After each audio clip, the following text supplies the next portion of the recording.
Kapeng Batangas na may halong espesyal na kabuti. Ano kaya ang lasa niya ni Henry? Hindi ko pa natitikman nasan. Yan ang magandang kabuhayan ngayon ng isang negosyanteng Pinoy. At bukod daw sa masarap, nakabubuti din daw ito sa kalusugan. At least. Araw-araw, tuloy-tuloy sa paggawa ang mga makinang ito.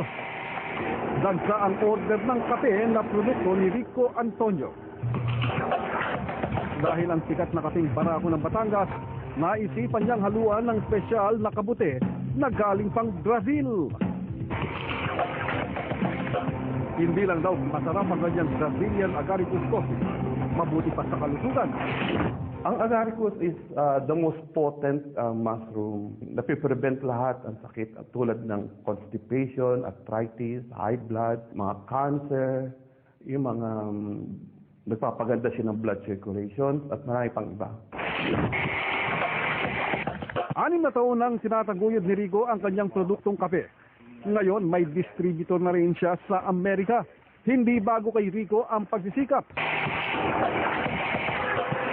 Nung bata kami, nagtitinda lang kami ng bukayo. So yun ang hanap buhay namin ng magulang namin. Ngayon, bukod sa gusaling ito, bunga ng kanyang pagsisikap, nakakatulong din siya sa ibang mga tao na naging distributor ng kanyang produkto. Nakatulong sa akin financial na pangangailangan araw-araw, tulong sa papaaral ng aking mga kapatid. Sumali si Rico sa Grand Kapamilya Negosyo Fair ng ABS-CBN noong 2008. Dito siya nakakuha ng kliyente sa Amerika para sa kanyang kape.